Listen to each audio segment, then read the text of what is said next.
There was a pill Hungry for that money, I'm coming to devour. that could give you 5 minutes Spit it so they get it. I'm embedded with the power. of pure power. I'm embedded with the power. Would you take it? On today's episode, we discuss the Netflix original Project Power with some spoilers. Big ol' thickie. He's Jay. I'm Alan. That's Ben. Three bros with three opinions, all about movies. This is Movie Jazz. Let's go.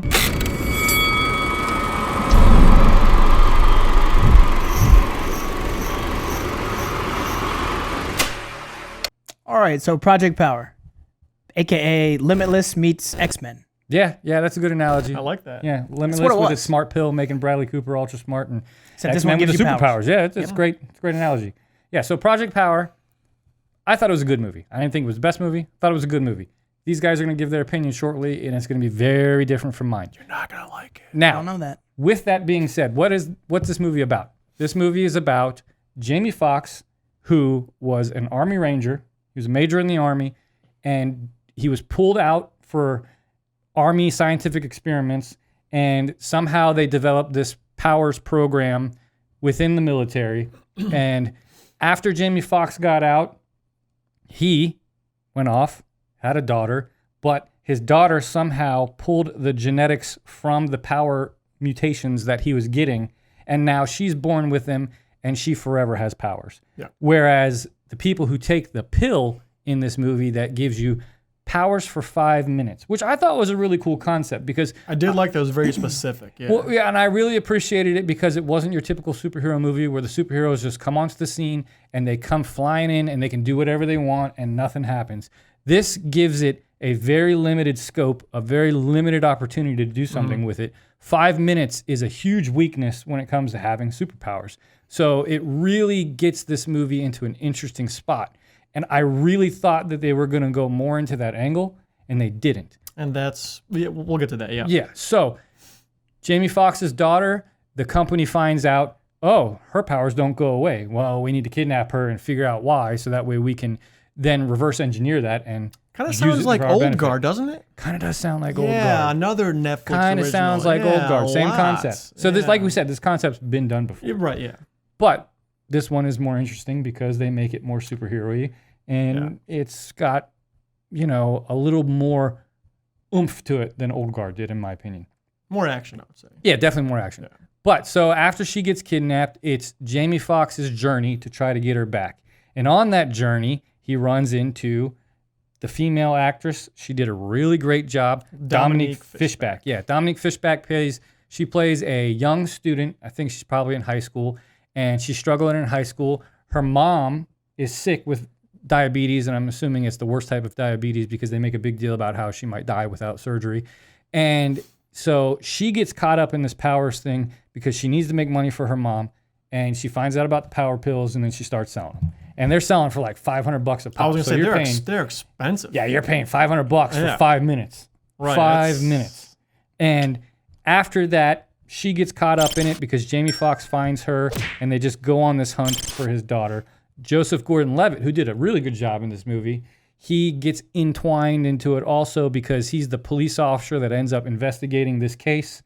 And Well, he was also a friend of Robin's to begin with. You yeah, see them in the so opening they're scene. connected in all kinds of ways. Yeah. But he kind of gets interested in it, and he wants to level the playing field, so he starts popping power pills. So he's taken the power because he wants to, like you said, clean up the city of this particular drug. Right, and a regular old cop's not going to be able to do anything against a flaming man, a superhuman man, And his power is too that he's bulletproof. which is tight. Which Yeah, is like which is perfect for him. yeah, it's perfect for him. He just Exactly. runs in. Yeah.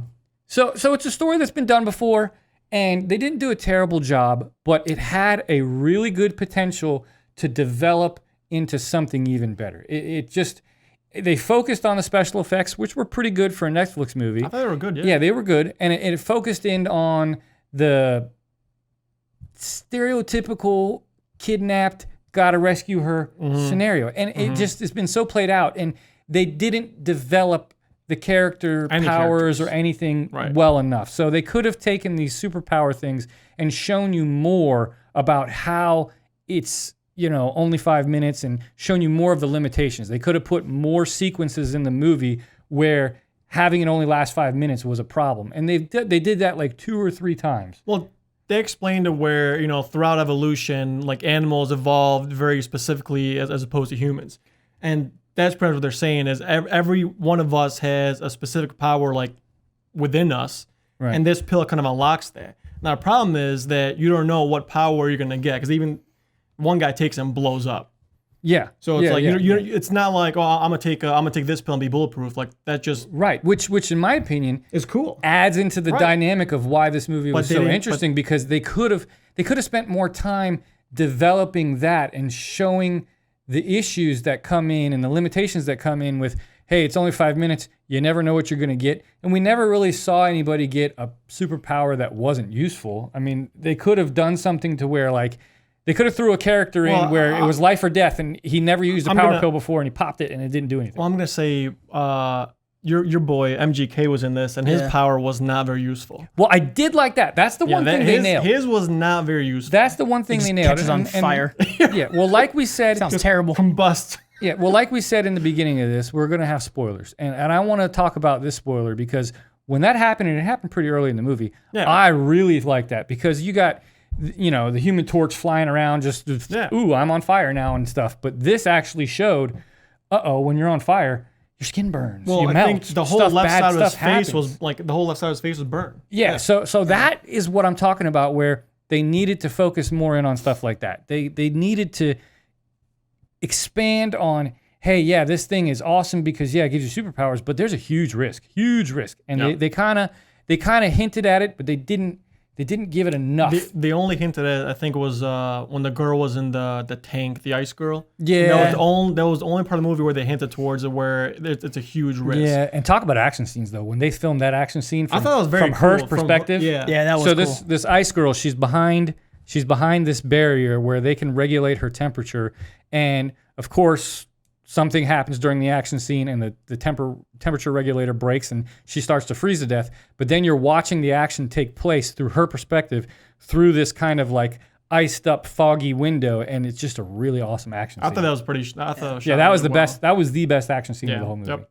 Yep. So it's a good movie. It's a good movie, and I think that it could have been a better movie. I think it's a Netflix movie. I mean that's pretty much what I'm starting to see. Par for the course. Exactly. It's kind of every Netflix movie we've seen so far, or at least I've watched, it's missing a key element. And it's usually the main vessel. The acting is good, the CGI is good, but the main vessel is the script. Right. And to me, that's the one that's always lacking. It's always like a cliche script. And we said that about Old Guard. I said about Frontier and Greyhound, and even Extraction. Greyhound.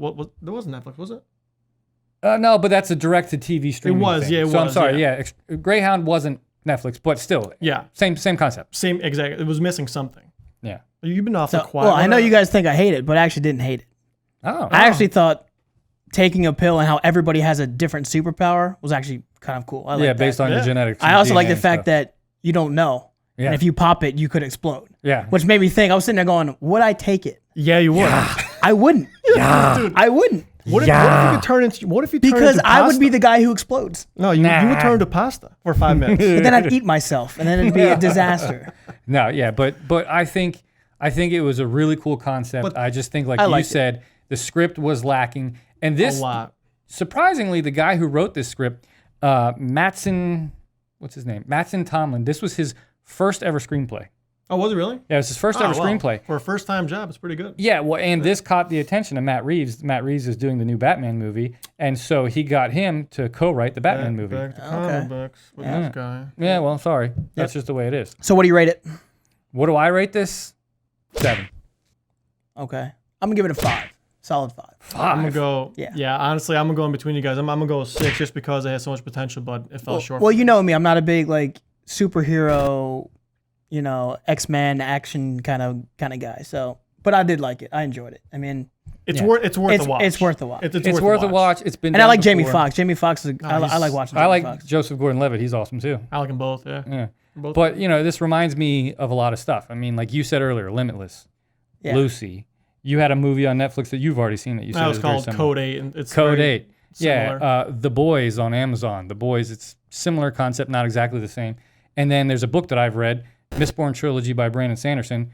Very similar concept, probably the most similar to this, because in that series, it's people that use metallurgy, where they can take a specific metal and take the shavings of it, ingest it, and then by ingesting it, they can burn that metal in their body, and each specific metal gives them a specific power for a very short period of time. So pretty much the exact same thing, except you don't pick your power like you do. Yeah, the book. metals are Yeah, just right. designated to what they do. Gotcha. Yeah. All right. So it's been done before. It wasn't terrible.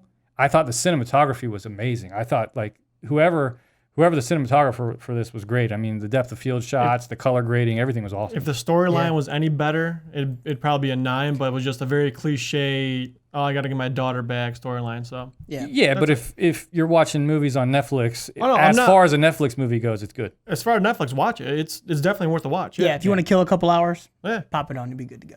Yeah, pop it in. All right, we're out.